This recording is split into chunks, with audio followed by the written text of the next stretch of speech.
My self doctor Krishna dental Bhagalpur branch से हूँ।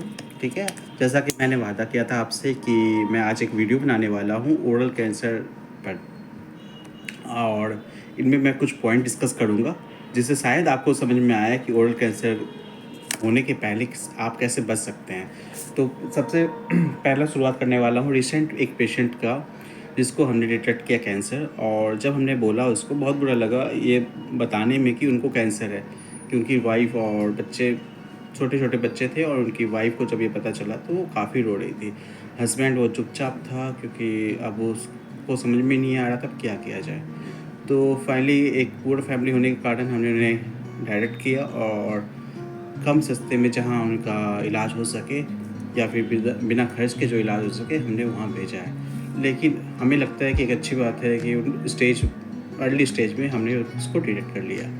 तो अब हम डिस्कस करेंगे, आपसे थोड़ी बातें करेंगे इस टॉपिक पर कि ओरल कैंसर के पहले के स्टेज आप कैसे पता कर सकते हैं। तो इसमें सबसे पहले आता है, हम जो ओरल कैंसर के पहले के स्टेजेस होते हैं उसको हम लोग प्री मैलिग्नेंट बोलते हैं। कैंसर होने के पहले वाली टर्म को प्री मैलिग्नेंट बोलते हैं। तो इसमें हम 4-5 कंडीशन है जिस पर आप डिटेक्ट कर सकते हैं कि ये कैंसर हो सकता है क्या। सबसे पहला जो है माउथ ओपनिंग कम होना। हमें अपनी 4 उंगलियों को अपने मुंह पर ऐसे लगाना है, और हर इंसान का वो 4 उंगली वो मुंह पर जाता है। अगर वो 4 से 3 जा रहा है तो आप शायद कैंसर की ओर बढ़ रहे हैं। इसको हम कैंसर नहीं बोलेंगे, लेकिन कैंसर स्टार्ट होने के पहले के स्टेज पर आप जा रहे हैं। दूसरी पहचान हमारा ये है कि जलन होना, गाल में और जीभों पर जलन होना। यहाँ भी आप अगर आपको लग रहा है ऐसा तो नियरेस्ट डॉक्टर से मिले। तीसरा है वाइट कलर के पैचेस होना। वाइट कलर इधर या गाल पर या आपके होंठ के नीचे वाली जगह पर वाइट कलर आना शुरू हो जाएगा, उससे आप पता कर सकते हैं।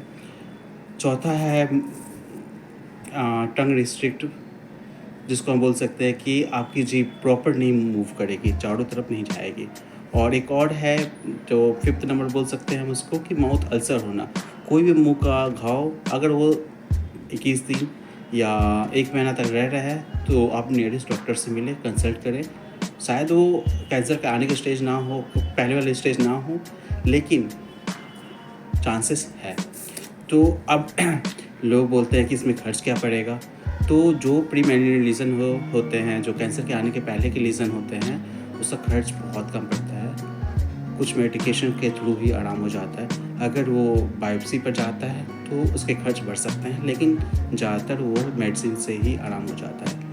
और कुछ लोग का क्वेश्चन रहता है कि सर हम एक सिगरेट पीते हैं, वो 15 सिगरेट पीता है, वो 10 सिगरेट पीता है, लेकिन उनको कैंसर नहीं होता। सेम पान के साथ है, सेम गुटखा के साथ है। तो हमारे बॉडी में जीन होती हैं।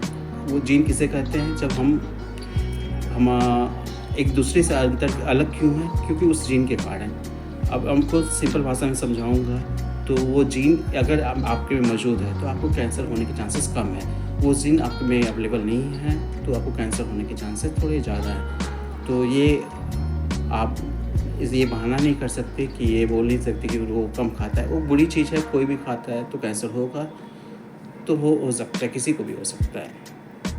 और सबसे बुरी बात यह लगती है कि यंग जनरेशन, जो एज 15 से लेके 30 साल के बच्चे बोल सकते हैं, उनकी आदत सिगरेट पीने की कम से कम 10 सिगरेट एक दिन, या 10 पान या 10 गुटखा एक दिन में सेवन कर रहे हैं। तो चांसेस तो बहुत हाई है एक यंग जनरेशन का। और जब यदि कैंसर हो जाता है तो जो खर्च होता है वो 10 लाख, 20 लाख, 25 लाख कुछ भी हो सकता है। जितना उन्होंने अर्न नहीं किया उससे ज़्यादा ही वो खर्च हो जाता है। और रीज़न यंग जनरेशन का रीज़न है टेंशन में रहते हैं, इसलिए सिगरेट पीते हैं।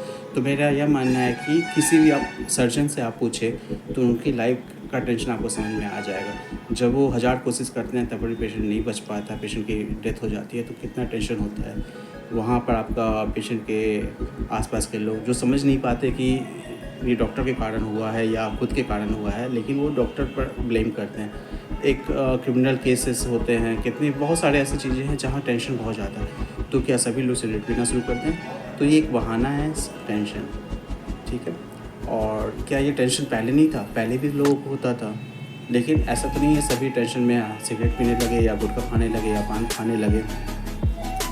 और एक और बुरी बात लगती है जब मैं पेशेंट को गाइड करता हूँ, यंग पेशेंट को, कि आप प्री मेलिनेट वाली कंडीशन में हैं, आप कैंसर के पहले के स्टेज में हैं, तो उनको ये बात एक मजाक लगता है और वो बोलते हैं कि नहीं ऐसा कुछ नहीं है, कुछ घाव हो गया है या ये हो गया, और वो कंटिन्यू रखते हैं पान गुटखा। और जब वो आएंगे 5 महीने के बाद, जब उनका माउथ ओपनिंग या मुंह खुलना और कम हो जाएगा, तब बोलेंगे ठीक कर दीजिए, 500 रुपये में ठीक कर दीजिए, 1000 रुपये में ठीक कर दीजिए। तो अगर आप बीमारी बढ़ा के आ रहे हो तो आप पैसे भी लगाओ।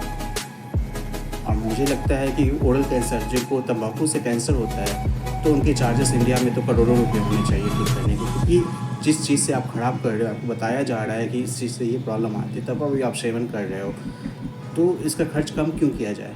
इसका खर्च तो और बढ़ा देना चाहिए, ताकि इस डर से भी आप ये छोड़ सको। तो अगर आपका कोई क्वेश्चन है तो आप मेरे एक व्हाट्सअप, इस नंबर पर व्हाट्सअप कर सकते हैं 6200230651।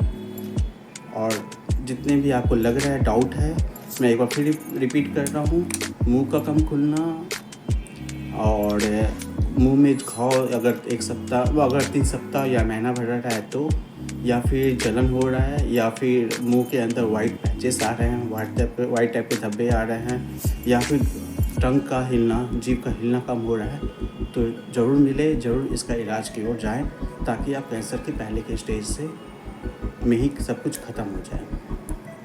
धन्यवाद।